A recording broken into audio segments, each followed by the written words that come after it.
UP-TET 2026 की परीक्षा जुलाई में तय है। तो आज हम इसकी तैयारी के लिए एक बहुत ही प्रोफेशनल और स्ट्रैटेजिक प्लान पे बात करेंगे। तो सबसे पहले ये बात बिल्कुल साफ कर लेते हैं कि ये जानकारी कहीं और से नहीं बल्कि सीधे उत्तर प्रदेश शिक्षा सेवा चयन आयोग के ऑफिशियल प्रेस नोट से आई है। और इसके मुताबिक यूपी टेट 2026 की परीक्षा जुलाई महीने में ही होगी। मतलब अब हमारे सामने तैयारी के लिए एक बिल्कुल क्लियर टाइमलाइन। आज की हमारी पूरी चर्चा 4 हिस्सों में बटी होगी। सबसे पहले देखेंगे ऑफिशियल टाइमलाइन क्या है, फिर एलिजिबिलिटी और एग्जाम पैटर्न को समझेंगे, इसके बाद तैयारी के लिए एक ठोस स्ट्रैटेजी पर बात करेंगे और आखिर में कुछ जरूरी गाइडेंस के साथ सब कुछ समराइज करेंगे। तो चलिए शुरू करते हैं पहले हिस्से से, यूपी टेट 26 की ऑफिशियल टाइमलाइन। देखिए, प्रेस नोट के हिसाब से परीक्षा के लिए 3 तारीखें दी गई हैं, 2, 3 और 4 जुलाई 2026। इसका मतलब बिल्कुल साफ है कि एग्जाम की तारीखें अब लगभग तय हो चुकी हैं। अब सारी की सारी तैयारी इन्हीं डेट्स को दिमाग में रखकर करनी होगी। अब एक सवाल जो सबके मन में होगा कि इसका नोटिफिकेशन और ऑनलाइन फॉर्म कब तक आ सकता है, तो इसका एक अंदाजा हम पिछले कुछ सालों के पैटर्न को देखकर लगा सकते हैं।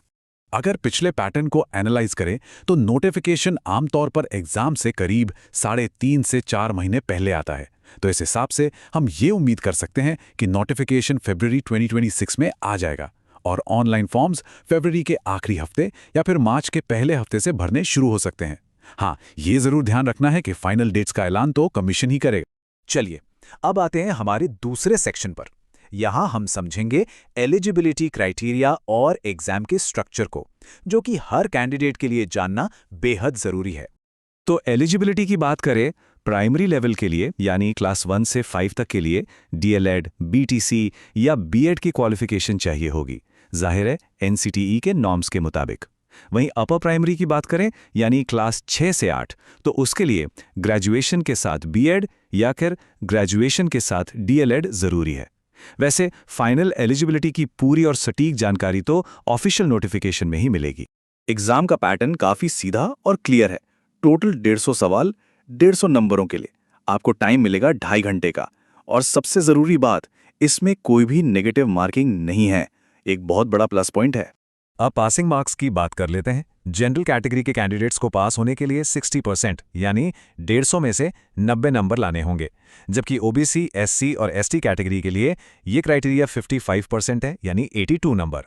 चलिए अब आते हैं सबसे जरूरी हिस्से पर, हमारी तैयारी की स्ट्रैटेजी। एक ऐसा रोड मैप जो पहले ही अटेम्प्ट में कामयाबी की राह को आसान बना दे। एक अच्छी स्ट्रैटेजी के सिर्फ 4 स्टेप्स हैं, इन्हें ध्यान से समझिए।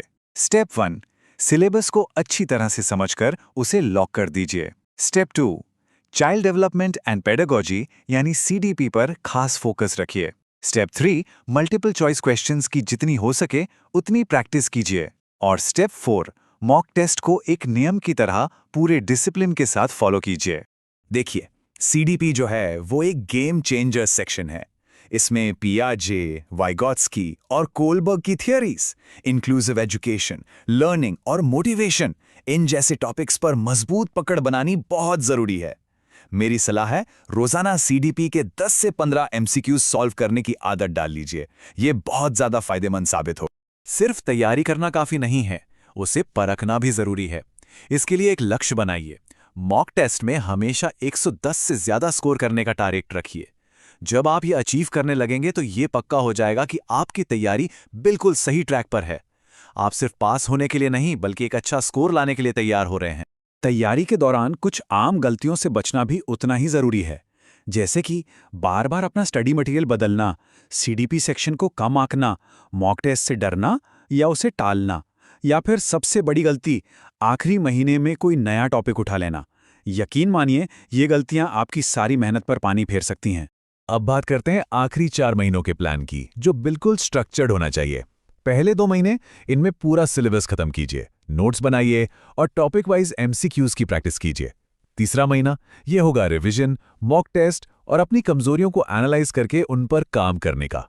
और चौथा यानी आखिरी महीना, इसमें सिर्फ और सिर्फ इंटेंसिव रिवीजन, पिछले सालों के पेपर्स और कम से कम 10 से 12 फुल मॉक टेस्ट पर फोकस करना है।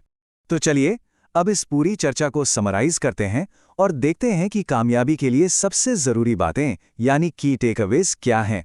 एक बात हमेशा ध्यान में रखनी है, यूपी टेट कोई बहुत मुश्किल परीक्षा नहीं है। अगर सही डिसिप्लिन और सही स्ट्रैटेजी हो तो इसे पहले ही अटेम्प्ट में क्लियर किया जा सकता है। आज से की गई एक सही शुरुआत जुलाई 2026 में सिलेक्शन सुनिश्चित कर सकती है। तो अंत में सवाल सिर्फ एक है जो हर एस्पिरेंट को खुद से पूछना है, क्या आप इस डिसिप्लिन स्ट्रैटेजी के लिए पूरी तरह से कमिटेड होने को तैयार हैं?